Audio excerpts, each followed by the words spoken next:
This video is brought to you by the Farmer Klein YouTube channel. Be sure to like, subscribe, and comment. Hello everybody, welcome back to the Farming Simulator 22 Map First Impressions video.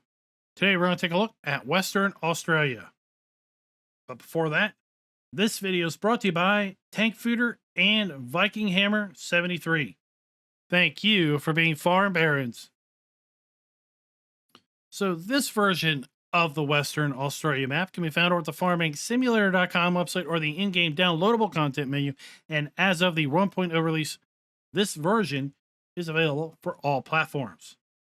Now, I've said this version because I'm fairly sure that Western Australia has been available for Farm Sim 22 on the PC side as a map download from Farmer Bob's website. And that version, as I understand it, is a 4X version. But this version, available in the Giants Mod Hub for PC and console, is a standard size map, not a 4X map. This map was also available in FS19, again as PC only, and it was also 4X. Let's read a little bit of the description. Welcome to Western Australia. In the outback, you are in charge of your own future. With the standard equipment that you are off to a great start and to be a great farmer.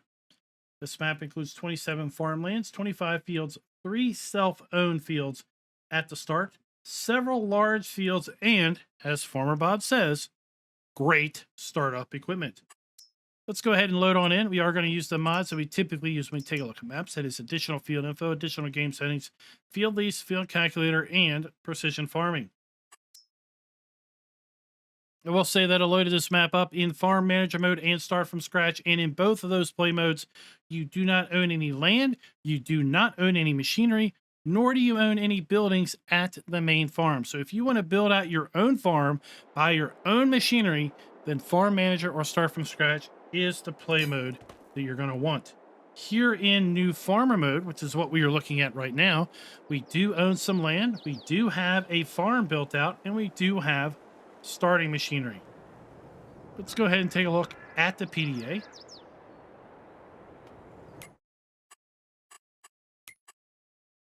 And the first thing you're going to notice is, I would say probably 98% of this map is viable farmland. Not a lot of land is being wasted on this map with decorative items. Now, we do have all the standard crop types available to us here in Farm Sim 22 on the map. And if we go ahead and take a look at the lands area, you'll see that we start out by owning field 1, which also includes the main starting farm here. And that is going to be 37.73 acres or 10.39 hectares in size, $916,000. Field 4 is going to be $360,000, and it is 14.83 acres or 5.42 hectares. And field 2 is going to be 20.19 hectares or 53.87 acres in size. And that one's going to cost you $1.3 million. Now, we can buy what I typically call the unbuyable land. That includes the waterway here, the road system, as well as the sell points that are located over here on the western side of the map. And then we have this western border that is also part of the unbuyable land. That can be bought for $832,000. Now let's go ahead and take a look at our farmland lease screen. We use the farmland lease screen to quickly see all of the buyable farmlands, how big those farmlands are, if those farmlands include fields, what fields they include, and then also how much those farmlands are going to cost us. You see, we start out by owning farmland 1, 2, and 4, and then we have the free farmlands listed here. You can see some of these are fairly big. For example, farmland 14 is 40 hectares in size, $2.4 million. Farmland 5 is 35.8 hectares at $2.1 million. And then we have some smaller areas. Farmland 8, which is 1.47 hectares. Field 8, which is going to be $88,000. So there you go. And then we're going to be able to cross-reference that list with our field calculator. And the reason we look at this screen is it is going to show us the actual sizes of the fields. Now, what we previously saw was the sizes of the farmlands, the buyable farmlands. that do include fields, but here we are seeing only the prices, sorry, not prices, only the sizes of those particular fields. So we can see field 1 is 10.45 hectares, field 2 is 20.28, and field 4 is 5.5 hectares in size. That is all of the farms that we own at the start. And we can come down here and see that, for example, area 11 has 39.24. Field 11 has 39.24 hectares in size. We have field 24, which is 30.05. And then we have a field 8, which is 1.53 hectares in size. Now let's go ahead and take a look and see how the generic soil map is getting applied to these fields. Once again, we can see that since there is very little space wasted on this map, the majority of the map is now exposed when we expose all of the soil map. And again, this is the generic soil map that comes with the precision farming mod.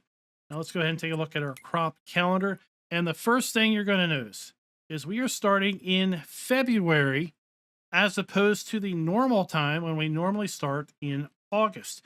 This map does indeed have a southern hemisphere crop calendar built in. So we are going to be planting according to the months of the southern hemisphere. So if that is something that you're looking forward to, that is definitely something you can take advantage of here on this particular map. So for example, we're going to be harvesting wheat in March and April, and we're going to be able to we're going to be planting our wheat in March and April, and we're going to be able to harvest in January and February.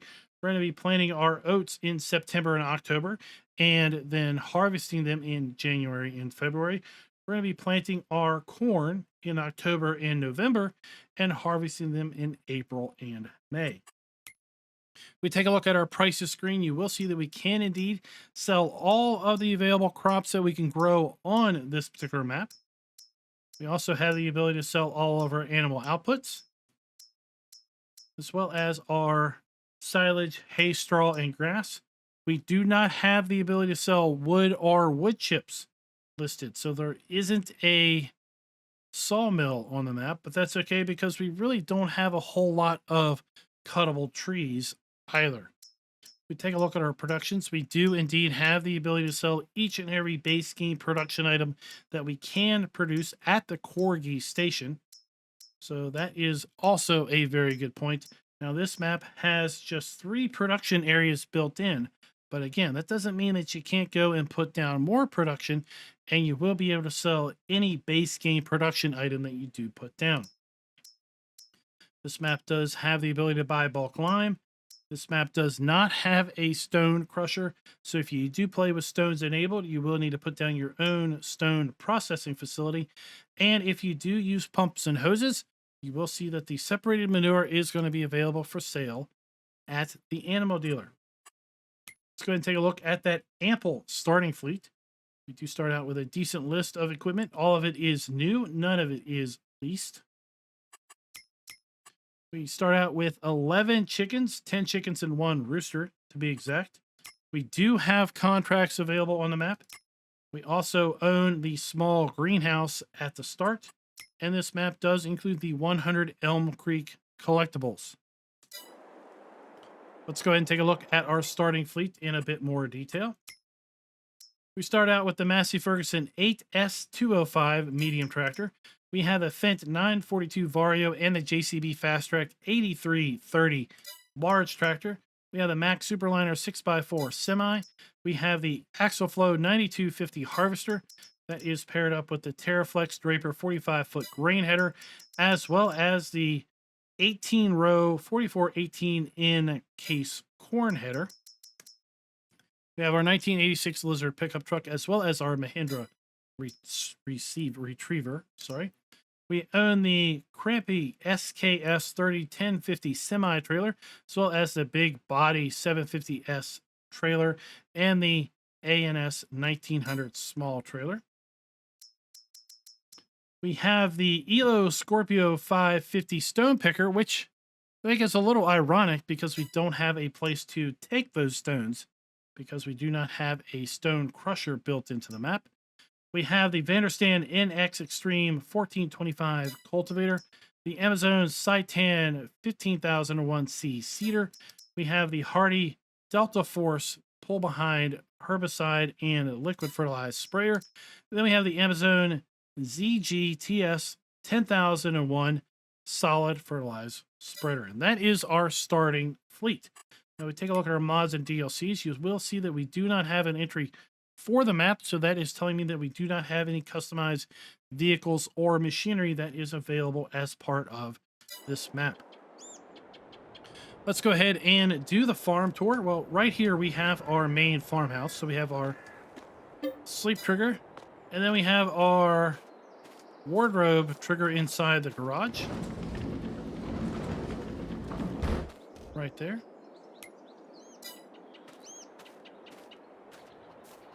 Around the back, we have our chicken coop, where we have our 11 chickens. This is the standard base game chicken coop. So we have our food trough and our egg spawn point. Also around back, we do have a beehive up here on the hillside. Now, one thing that I haven't noticed is if we have a beehive honey placeable spawn point. I have not seen a honey spawn point. So I'm not really sure if we have one pre-placed or not. Let's go ahead and make our way kind of down to the farm. Scattered around the farm, we do have these informational icons. We can turn those off in the settings, and most likely, possibly players have already turned those off. They're just kind of here all the time. And if you want to turn those off, you're going to have to go here and you're going to have to turn off info triggers. Okay, so if you turn off info triggers, they go away. But we're just going to leave those on. Here we have our small greenhouse. Standard base game greenhouse. So here we do have our spawn point for our pallets. We have our water trigger and our interactive trigger inside. And I do believe right here we have the honey spawn point. So there you go. We have found the honey spawn point. It does indeed exist. Now these trees do stay. These trees are not sellable. You can sell nearly everything on this farm if you do start out in farm manager mode and you want, you start out in new farmer mode and you want to clear out a couple of these buildings.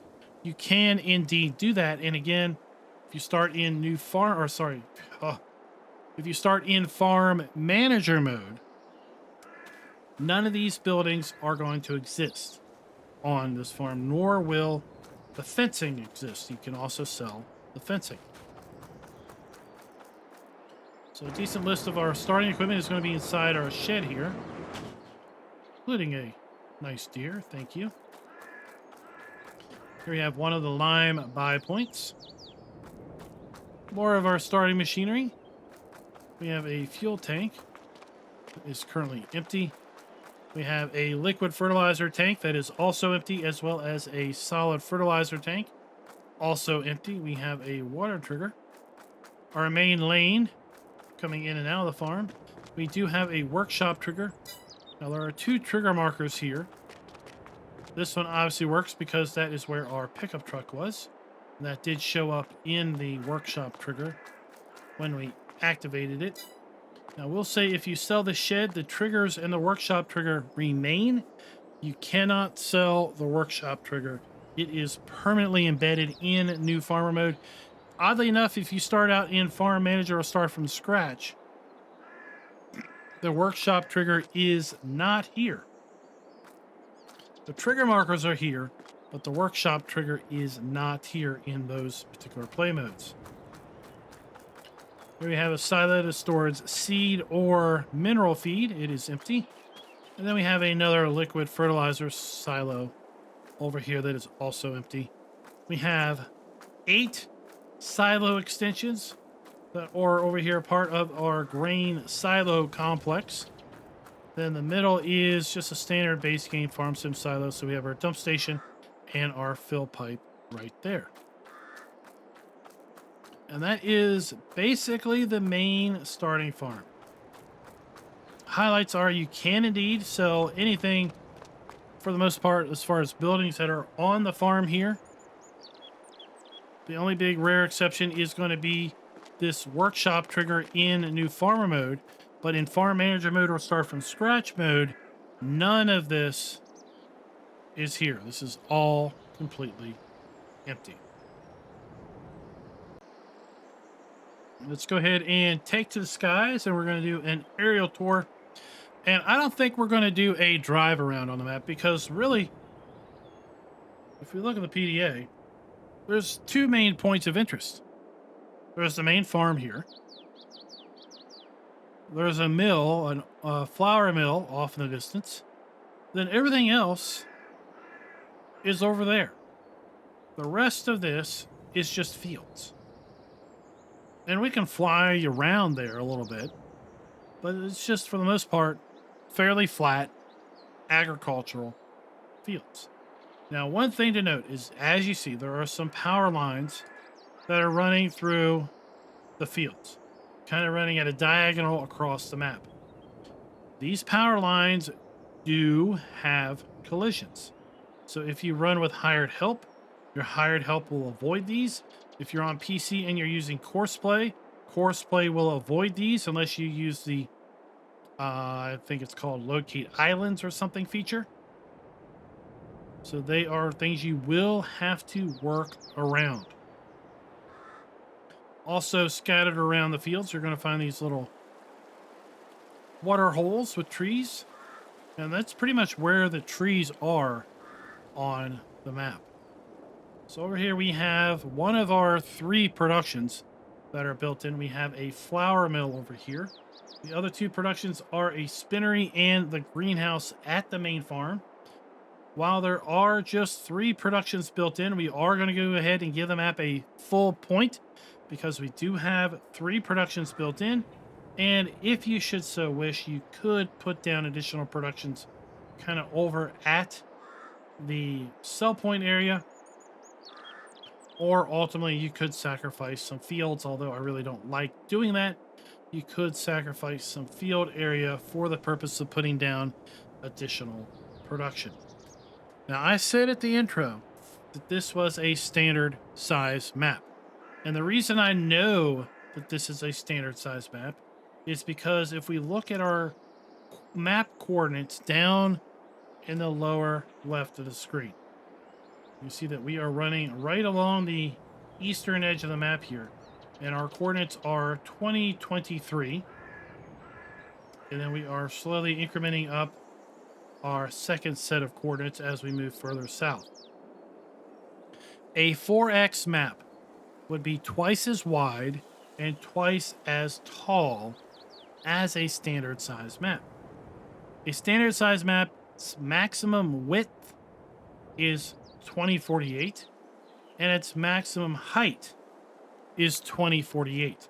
So if you come to the southeast corner of the map, the extreme southeast corner of the map where we are going right now, on a standard size map, the coordinates should be close to 2048 by 2048.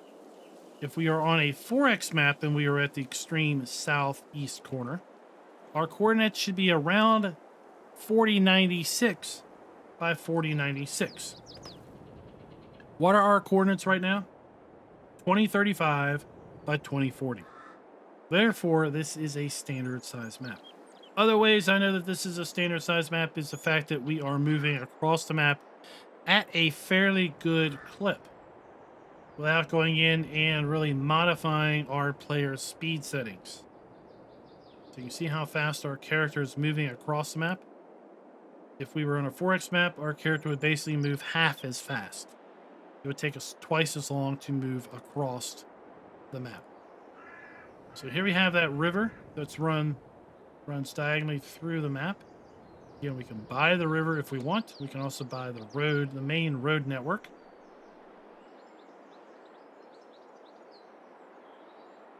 We'll just demonstrate one more time that these power towers do have collisions. So we know that because when we get up to them, we get pushed aside as opposed to being able to fly directly through them. So we are also giving the map a full point with regard to having the ability to sell all the base game crops production outputs and animal outputs. We're giving the map 3/4 of a point with respect to can the farm be customized? And the reason is because we cannot sell the maintenance trigger. If we could sell the maintenance trigger, there's also a few other things scattered around the map, like decorative rocks that we can't get rid of. We're going to give the map 3/4 of a point there. Really, if we could sell the maintenance trigger, I'd give it a full 1.0. Buildings where appropriate are using the new texture technique. For the most part, they are. So we're going to give the map a full point there as well. Now, down here, we have our kind of industrial area. And our sell points are down here, our animal dealer is down here, and our dealership is down here. So we have another lime buy point located right there. Our main sell point is going to be right here. And this particular sell point is going to be the one that is listed as Core Agri Station. So Core Agri Station is located right here. We have our dump point for that.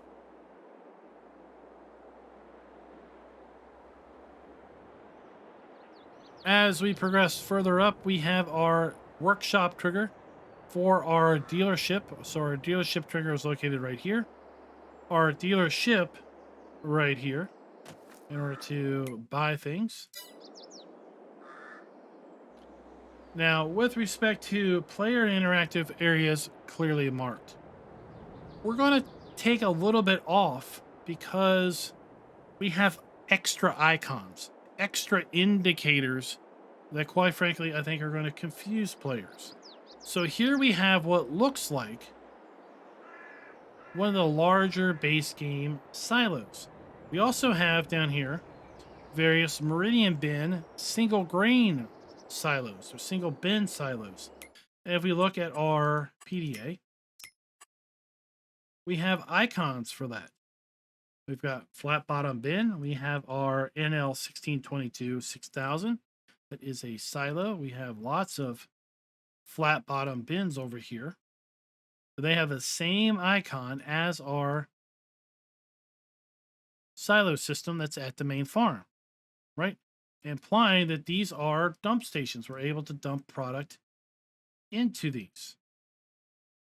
Well, these are not usable in any way, because when you walk up to them, you should get a pop-up that tells you that this silo is empty. When you walk up to this one, you should get a pop-up that says this silo is empty. These are not usable as best I can tell. But they do have icons, and I do worry that players may try to use these as usable silos. So we are going to take a 1/4 point off for interactive areas being clearly marked, because I feel that if these are indeed not silos, they shouldn't have icons here. They should just be decorative elements. But the fact that this has an icon, it led me to believe when I was first looking at the map that, oh, I've got 2 dump stations. Then I saw all these flat bottom bins. I'm like, oh, wow, I have a lot of storage options available to store my grain.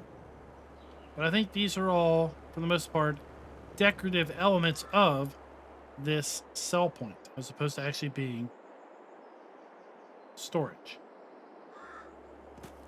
Now down here we have the Corgi Foods, and this is a usable shed. So we do have usable door triggers, so we can use this as a contractor yard, as kind of a secondary machinery storage location. Here we have a bale sell point, and then something that is also a little less clear. This is actually our spinnery. So this is our sell point for cotton, our wool. This is our spawn point for our cotton or wool pallets. How do you know this? Well, we have to come up here to our wrench. And it says you want to buy the spinnery. It would have been nice to have had maybe something here kind of indicating what this was without having the player kind of to reference either the map to see that it says Spinnery, or to come up here and hit the trigger.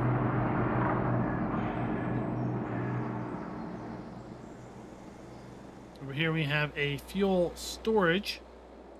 I was first thinking that this would be our fuel buy trigger, but no, this is just for fuel storage, just like we have at the main farm. So you will need to buy your fuel here and have it auto delivered. You will not be able to go to a fuel station and refuel your tractors or basically buy fuel and bring it here to load these up, because there isn't anywhere on the map to buy fuel. Over here we have our animal dealer. And then our final sell point is going to be right over here.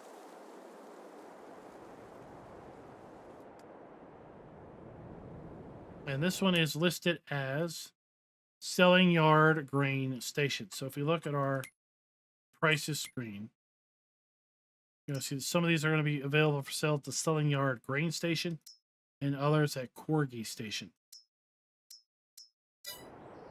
So guys, that is Western Australia in a nutshell. Overall, we're going to give the map a score of 4.5 out of 5. A very respectable score. Ultimately, I think it could have scored a 5 if we had two small aspects. One, if the maintenance trigger at the main farm could indeed be sold in new farmer mode. Right now, it's not able to be sold in that play mode. And then I feel that some of the icons down at the sell points that are related to ultimately what I feel are decorative elements might confuse the player, and the player might think that they would be able to dump grain and pull grain out of those. I feel that that is decorative, that those bins really don't work for the purpose of storing grain, and as such, the icons really shouldn't be representative of a grain silo. And that's a pretty cool touch. The rundown billboard. Oh my, someone didn't make the corner. So guys, let me know what you all think down in the comments below for the Western Australia map. And until next time, happy farming.